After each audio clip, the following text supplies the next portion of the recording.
उनके आगे हिम्मत है किसी को नो बोलने की? मोदी जी के आगे सुन लीजिए, क्योंकि इतना फेंक के जा रहे हैं लोग जिसको कभी पूरा ही नहीं कर पाएंगे।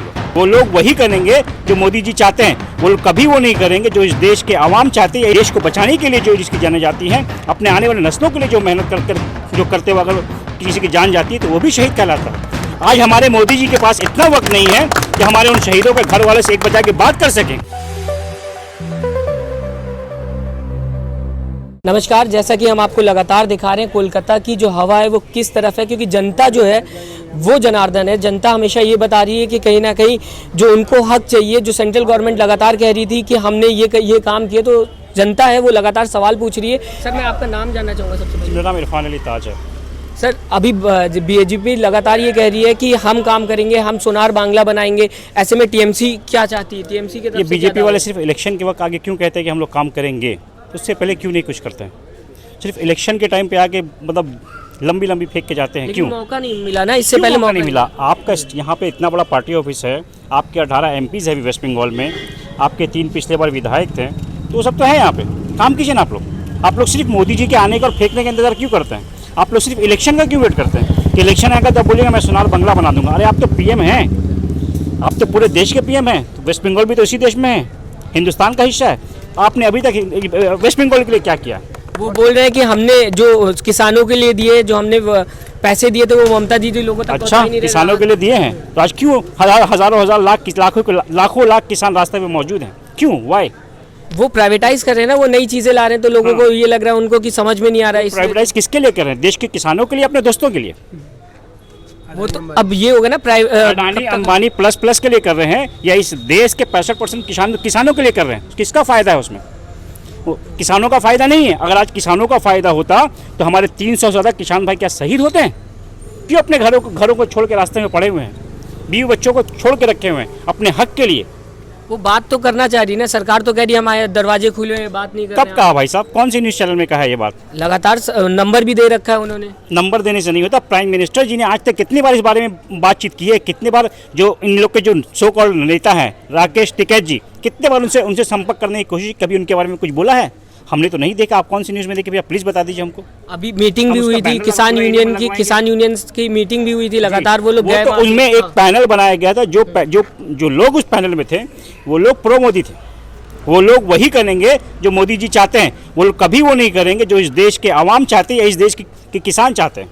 तो ऐसे लोगों को ना लॉबी एक पैनल में नहीं लेना चाहिए। पैनल में लेना चाहिए उन लोगों को जो कृषि के बारे में जानते हैं, जो लोग फार्मिंग के बारे में जानते हैं, जो खुद एक किसान है, कि इससे किसका क्या फ़ायदा है, किसका क्या नुकसान है। अभी कानून आता नहीं है, उससे पहले आपके बड़े वो सब बन के रेडी हो जाते हैं फैक्ट, जहां आप लोग उसको पूरा चारा रखेंगे, स्टोर हाउस।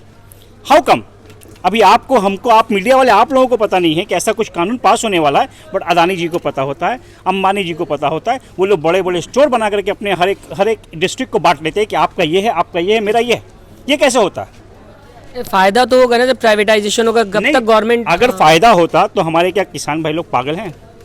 300 लोग जो मरे वो लोग क्या पागल थे? वो लोग शहीद हैं, वो लोग शहीद हुए हैं और आने वाले अपने नस्लों को बचाने के लिए शहीद हुए हैं। आदमी सिर्फ गोली खा के मरने से शहीद नहीं होता है।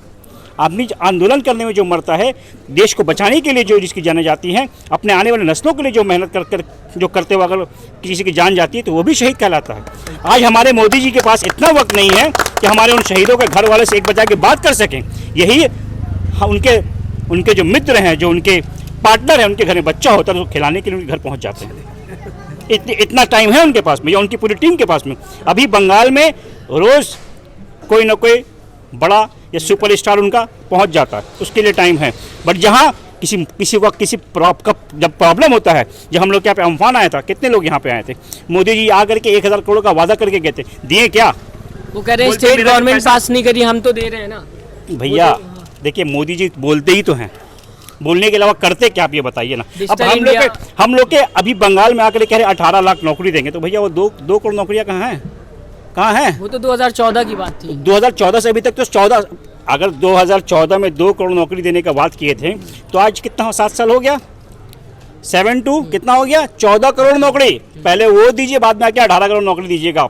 ये जो बोलते हैं ना कि वो आशा फल जो बांटते फिरते ना, ये बंगाल में नहीं चलेगा। यहाँ के लोग पढ़े लिखे हैं, यहाँ के लोग समझदार हैं, यहाँ के लोग एक दूसरे से मिलजुल के रहते हैं, यहाँ के लोग एक दूसरे से नफरत नहीं करते हैं।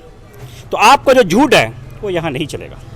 अमित शाह ने अभी बयान दिया कि हम 200 सीट पार करके यहाँ से जाएंगे, कहीं ना कहीं 200 सीट की उम्मीद कर रहे हैं, तो कहीं ना कहीं अरे लोग जो है तीसरा आंकड़ा तो पार करके दिखाइए। आपके पास तो नंबर, आपके पास कैंडिडेट्स नहीं है।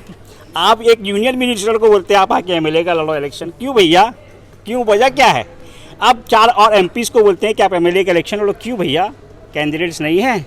जो बीजेपी, जिसको तृणमूल ने लात मार के भगाया, उन लोग को 120 आदमी को आपने उन्हीं लोगों को टिकट दिया है अभी तक। उसके अलावा आप जिसको टिकट दे रहे वो ठुकरा रहे हैं। अभी शिखा मित्रा बोल करके हम लोग के यहाँ से चौरंगी से जिनको टिकट दिया था, उन्होंने कहा मैंने टिकट नहीं मांगा है, मुझसे इस बारे में कोई बात, क्यों टिकट दे रहे हो मुझे नहीं लड़ना है इलेक्शन भैया, माफ़ करो। तो पार्टी है, पार्टी तो करेगी ना अपने आप। नहीं, आप अगर किसी को, अगर आपके पार्टी वर्कर है तो हाँ उसको आप दे दीजिए, बट जो आपके पार्टी से जुड़ा हुआ भी नहीं है आप कैसे उसको टिकट दे रहे हैं? क्या फ़ायदा हुआ? ऑन कैमरा सबके सामने बोली कि हमने टिकट के बारे में कोई बात ही नहीं हुआ, हम लड़ना ही नहीं चाहते इलेक्शन। ये क्या बात हुआ?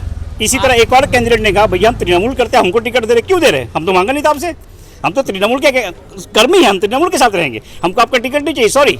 आप यहाँ ये कह रहे हैं, दूसरी तरफ अमित शाह कह रहे हैं कि 2 तारीख के बाद ममता दीदी साफ। 2 तारीख के बाद तो अमित शाह यहाँ पे नज़र भी नहीं आएंगे 2-4-6 साल।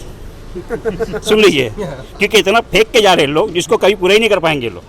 ये लोग जहाँ सिर्फ इलेक्शन के वक्त इन लोगों का काम है अपनी पूरी जो झूठों का जो इन लोगों का जो नहीं इनका ग्रुप है, हर जगह जा करके झूठ बोल के आते हैं। जैसे देखिए झूठ बोल करके हमारे वो क्या नाम है, वो जो उत्तर प्रदेश के क्या है, योगी ढोंगी, वो आकर के बोलते हैं कि यहाँ औरतें सेफ नहीं। अरे भैया आपके यहाँ कितनी सेफ है?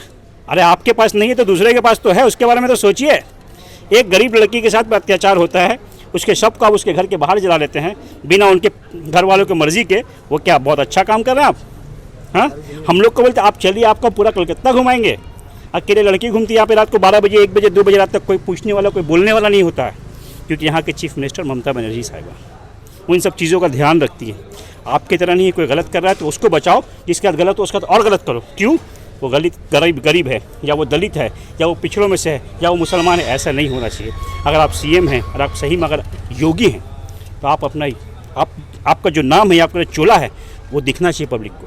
वो आप तो बेस्ट सीएम में आ रहे हैं ना। नाम रखते हैं योगी, मगर काम तो मतलब एक बोलते हैं ना कि एक अव्वल दर्जे गुंडा भी नहीं करता होगा वैसा जैसा वो काम करते हैं। बेस्ट सीएम में आ रहे हैं अगर बात की जाएगी उनका बेस्ट सीएम क्या, उनको पूरा वर्ल्ड का बेस्ट सीएम बना दीजिए। इंडिया का क्या, वह तो आपके मेरे हाथ में, मोदी जी के हाथ में।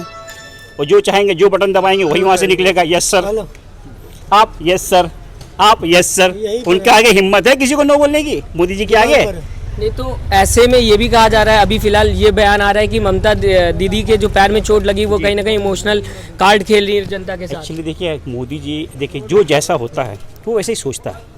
ये लोग झूठे हैं, मक्कार हैं, ठीक है, ये लोग धोखेबाज हैं, तो इनको ऐसा लग रहा है दीदी भी वैसा ही कर रही है।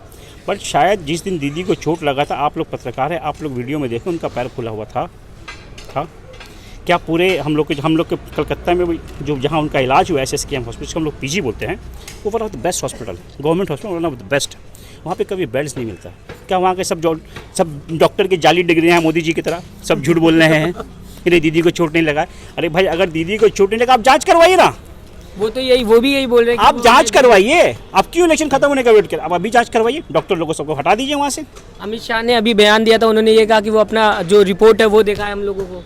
अरे भाई रिपोर्ट आप जाइए ना, आप वेस्ट बंगाल हिंदुस्तान के अंदर में है कि नहीं है कि नहीं? IMA के जो प्रेसिडेंट है वो कौन है? इनके पार्टी के हैं। आप भैया डॉक्टर्स को अपने घर पे बुला लीजिए, बोलिए भैया सच बोलो नहीं तो रेस्ट्रिक्टेड कर देंगे, है कि नहीं? या झूठा ही बना के तो हम तुमको बचा लेंगे। कुछ तो कीजिए, खाली बोल रहे हैं, कुछ करके तो दिखाइए। चैनल को लाइक शेयर एंड सब्सक्राइब करें और बेल आइकन दबाना ना भूलें।